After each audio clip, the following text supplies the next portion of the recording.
Joining us now from Abuja is a public health specialist, Dr. Isaac Egboja. Dr. Egboja, good morning. It's good to have you join us this morning. Now, when it comes to the issue, Mike. thank you. When it comes to the issue of awareness about coronavirus, there has been continuous beaming of searchlight on these issues. But how much awareness do you think is trickling down to an average Nigerian or even people across the world in knowing how to prevent and how to go about this coronavirus? I think the awareness is growing. We can do more, but one thing that is encouraging is the fact that people are becoming more interested, unlike the cases we've had in the past when people wave things off. All right, some countries are already designating COVID-19, that's the coronavirus, as a dangerous communicable disease, giving the authorities more weapons to, deal with the virus. If we are to do that, do we have what it takes, and how much difference will it make? Yes, we do. So far, you could say that the health authorities in Nigeria are doing very well. The first case that came was properly handled, and the preparation continues to grow. Many states are reporting their preparedness, and those who are probably not well prepared yet are trying to be fully prepared. So I think that we will handle the cases as they come. If they come, we pray for them not to come, but if they do, Nigerian health authorities are preparing and gearing towards the worst scenario. All right. From the reports we're getting so far, some Nigerians have recorded some breakthrough. Professor Morisiu is one of those, and Nigerians are quite happy. But talk to us about what it would take to test some of the breakthroughs they have recorded against maybe something like a vaccine against coronavirus. What would it take to have it at the global level where it can be deployed for the cure or maybe a vaccine against coronavirus? Well, whatever we're hearing as of now are still at preliminary stages and speculations. Scientifically, for any vaccine or drug to be used, it has to go through a lot of trials. That's what we call clinical trials. That means that they will test them on patients and then see what the results turn out to be. It is after all that such a drug or vaccine will be certified ready to be put out for public use. So the stage at which whoever is giving us news about this now is just a preliminary stage. We've not reached anywhere near where we could say we will use them. However, that is not to say that whatever efforts are being made are useless. We will observe and we will encourage them to subject them to scientific procedures so that we will know what happens. All right. We thank you very much, Dr. Isaac Egboja, for joining us on TVC Breakfast this morning. Well, joining us from Abuja is a public health specialist, Dr. Isaac Egboja. Thank you for joining us on TVC Breakfast. I'd like for us to focus our attention on prevention. And one of the major ways is said to be hand washing for 20 seconds. But there are concerns raised that public water supply is a challenge. How much of a concern is this for you?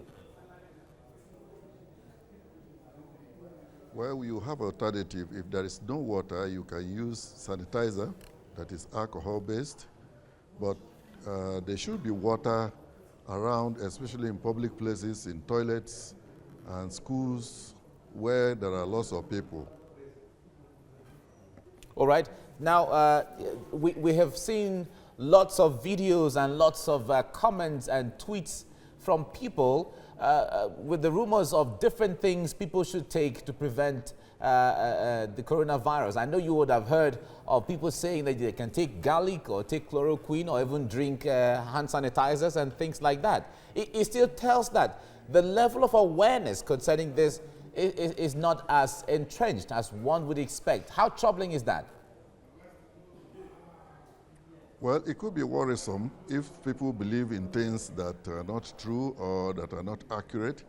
You recall that during the time of Ebola, people speculated that you could drink saline water. That means salt dissolved in water, and that it would cure Ebola, which was false. We should try as much as possible not to speculate, especially in the social media. Do not write what you don't know. And the advice is listen to health authorities. Things that are circulating around in the corners, in the streets, and in the markets are not reliable.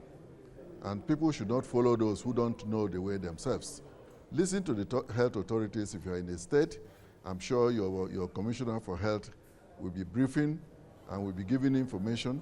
And if you are listening to the media, listen to things that are coming from the appropriate authorities and not from people that don't even know what is right or what is wrong. As for those people who are speculating that you could eat garlic or take whatever, those are all speculations. Adhere to the rules and the regulations and also the instructions given by health authorities. And of course, we continue to insist and to instruct that people eat properly. Eat balanced diet, especially fruits and vegetables, so that you can build immunity. All right, some countries, as part of containment measures, have shut down schools, and Nigeria is also saying that its focus at this point is containment. Is that one of the measures we should be looking at this point? Well, we haven't gotten to that point. If we do, the Nigerian health authorities will instruct and give directives as to how and when such steps should be taken. But as of now, we are okay. All right, with about 93,000 cases in the world now, with 3,200 deaths across the world, Africa is recording more. Senegal has recorded its first case. We have about 5 countries on the African continent now, and there is the complaint of the weak health systems in especially sub-Saharan African countries. How troubling is this for you that this could even spread to other African countries? It could be, but again, this is a wake-up call. Those who probably have been sleeping over their health systems should wake up now. Countries that don't really vote enough money or budget enough money for health generally should do something about it. Here in Nigeria, we have been advocating that we have more money, that we budget more money for health, for example. I think these are situations that will wake everybody up and remind people that health is first. As a result of that, some countries are looking at regional collaborations to actually deal with this. Will that be an option for African countries still looking at the weak health system? Yes, that's an option. Regional bodies like ECOWAS should cooperate, should collaborate, should share information and share expertise. There are some countries within the West African sub-region, for example, that are a little bit weak and poor, and those countries that are better off technically or in terms of financial resources should help them. AU is also a body here in Africa that oversees all issues of African development, and health should be number one. There should be collaboration. I am sure a lot of us listened to the Minister of Health who attended a meeting in Ethiopia about a couple of weeks ago. That's for regional cooperation.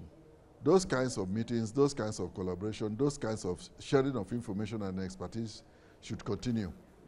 All right, Dr. Isaac Egboja, thank you for speaking with us.